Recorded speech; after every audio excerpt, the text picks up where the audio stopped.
Adaora had always dreamed of making it big in life. From the moment she graduated from the university, she convinced herself that she was destined for greatness. She was young, beautiful, and ambitious. At 26, she had a university degree, a polished accent, and a sense of style that made her stand out.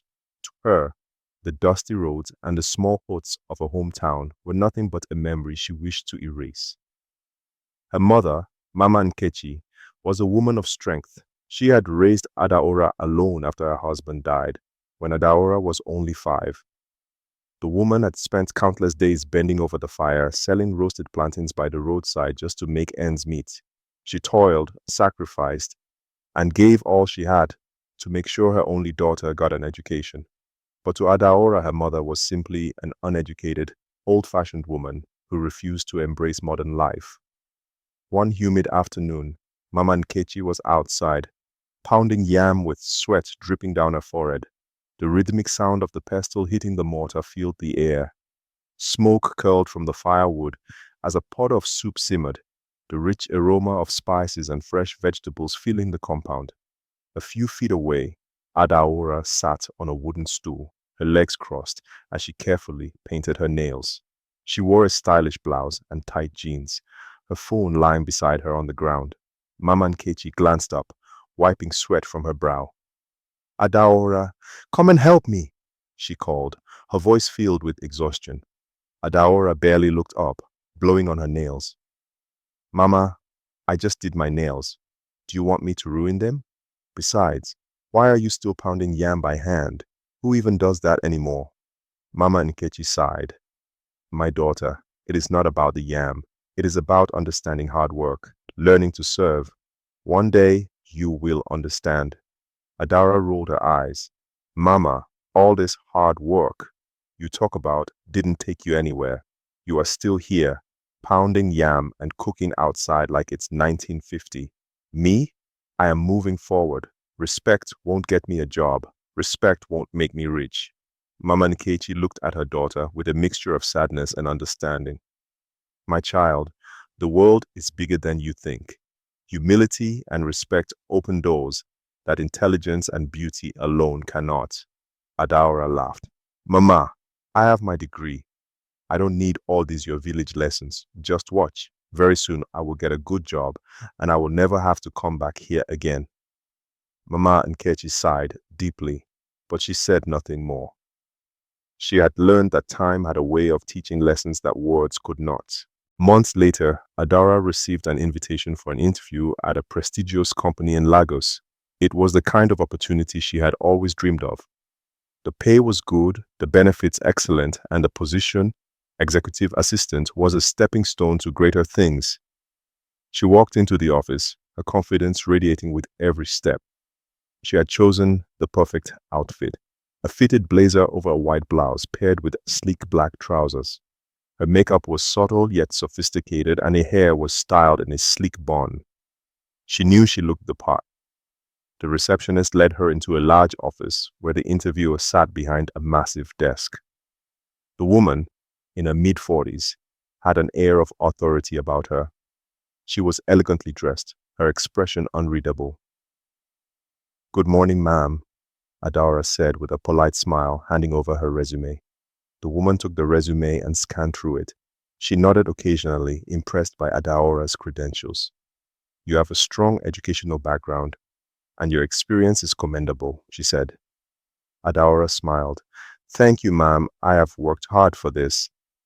The interviewer leaned forward. Please give me an insight into your background and where are you from?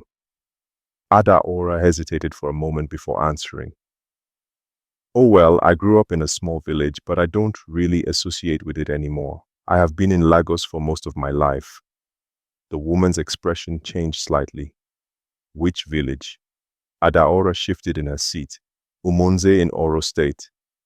Silence filled the room.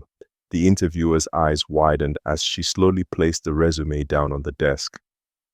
Umunze, do you know Mama Nkechi? Adaora's heart stopped. Yes, she's my mother. The woman sat back in her chair, exhaling deeply.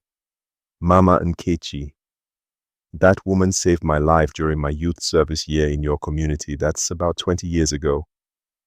Adaora's eyes darted to the interviewer's face, confusion and dread creeping in. Years ago, the woman continued, I was a young woman in Umunze. Your mother took me in, fed me, gave me a place to stay until I got on my feet. I owe my success to her kindness. She paused, her eyes now filled with disappointment. And yet, I have heard how you treat her, the way you speak about her, how you dishonor her.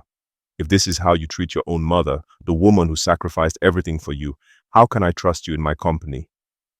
I am sure you are wondering how I knew about this. Your mother sent your CV to me to hire you. It's a small world, right? Adaora's throat went dry. Ma, please, it's not like that. The woman shook her head. I cannot hire someone who lacks the basic values of gratitude and respect. This interview is over. The words hit Adaora like a slap. She felt her world crumble as she slowly stood up, her legs weak beneath her. As she walked out of the office, shame and regret wrapped around her like a suffocating blanket.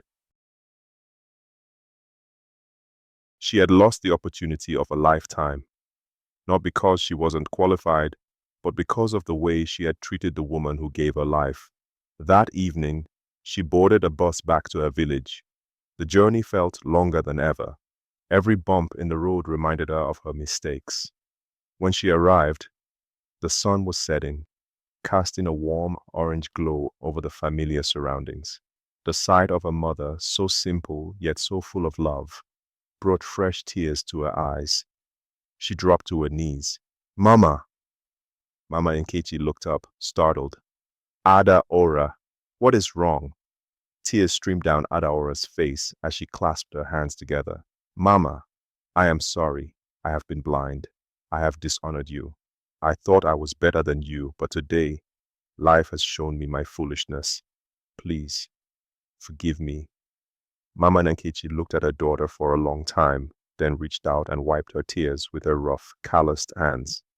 My daughter, the world will teach you lessons, but a mother's love will always be here. I will speak to Nkechi to give you a chance. Adaora looked at her mother with hopes. Mama Nkechi said, Where do you think the name Mama Nkechi came from? The villagers started calling me her mother after she stayed with me during her National Youth Service Corps days. She has always been a daughter to me. I am sure she will give you a second chance if she sees you have learnt your lessons. Mama, I have learnt my lessons, and I promise to make you proud. Adaora sobbed, resting her head on her mother's lap.